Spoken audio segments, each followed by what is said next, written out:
Hey folks, Jason here with Tradesman Outdoor Adventures. I want to do a quick video talking about the tire selection for my 2021 Ram 2500 with the Power Wagon package. If you're not familiar, they come from the factory with 285/70 R17s, Wrangler Duratracs, and if you don't know, I had about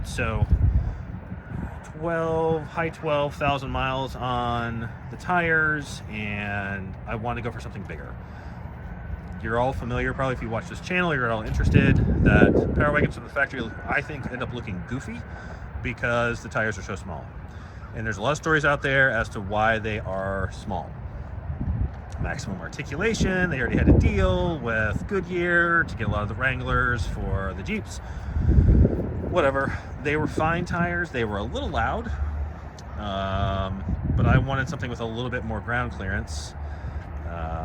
I will eventually get into the rig when it's not so showy, and it is solid front rear axles, and they are big differentials on this. So I didn't want to risk. I want to get a little bit more ground clearance. I want to have a little bit more contact patch, and I'm not going to lie and say it just looks a lot better with a bigger tire.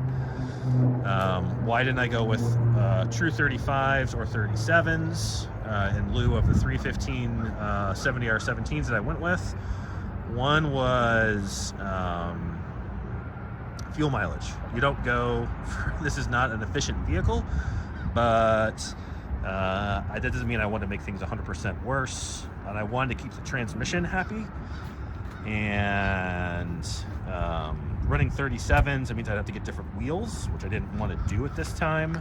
And I feel like something close to a 35 would be a good compromise in terms of straining the vehicle, but getting me some more ground clearance. I think that's probably the happy medium for these vehicles, but we'll see. I'll let you know. But what I like to do is not just give you kind of a seat of the pants, oh yeah, everything feels better. It does feel better. And I can't tell, I mean, the Duratracs had some pretty knobby tires. I can't tell if sorry, I've even said, these are BFG all-terrain K02s.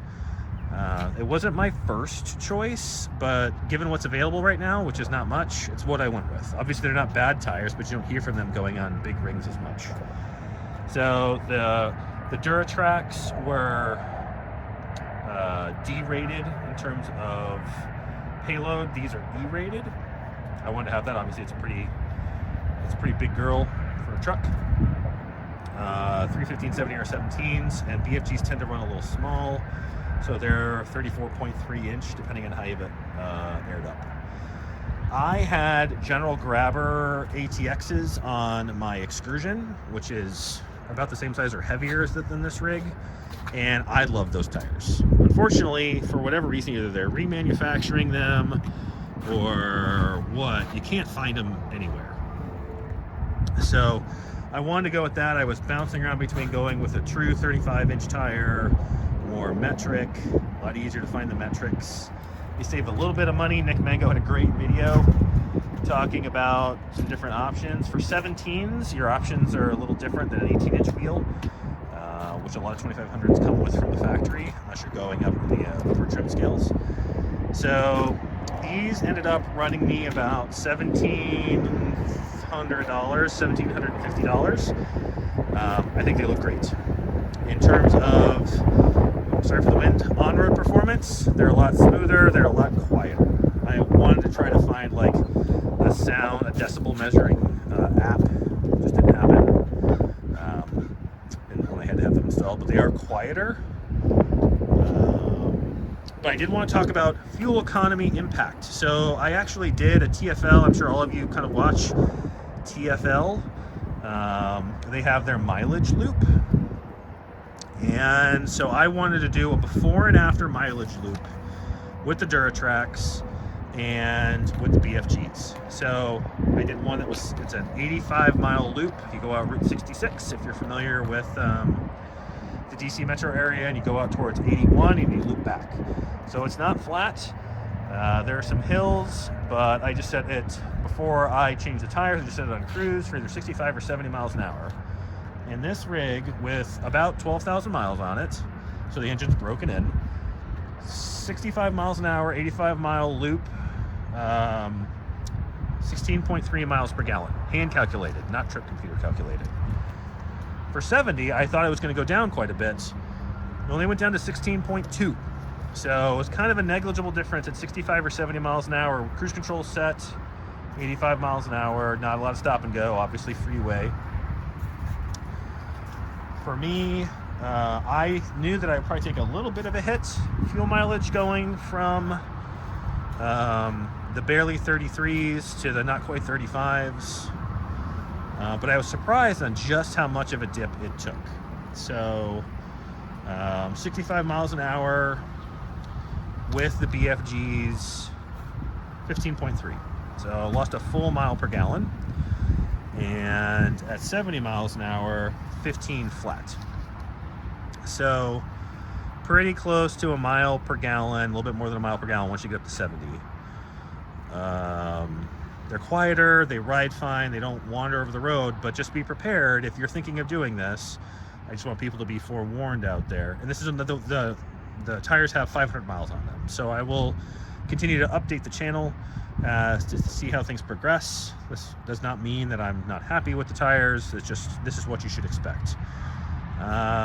For the next projects coming up on the channel, I have some upgrades coming. I guess you could call them upgrades. One of the first things on a Power Wagon is that air dam. That air dam doesn't help approach angle, and it's probably just going to get dinged whenever it gets hit by a rock, which I hope to do later. So I've got a couple of packages coming from CJC Off-Road. Actually, one of them is already here. I ordered the it's not a skid plate, but an intercooler cover for the diesels. It just basically, you get rid of that lower air dam. It's a nice plate that goes on the front, and in the case of the Power Wagon, it covers up the bottom of the winch. That's going to be going in, and I've also ordered what I hope will work. I'm not sure if it will, an AEB license plate relocation kit.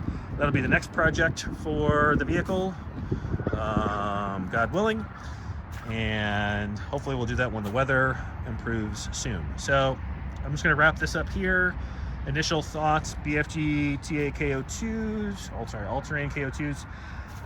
Great tire, quieter than the stock tires. Definitely takes a mile per gallon hit, and I think it's probably due to the size more than the tire itself. Too soon to say whether I'd recommend them, but so far so good. So hope you guys are having a great day. Stay warm out there. Get outdoors when you can. And I look forward to talking to you soon. Thanks a lot.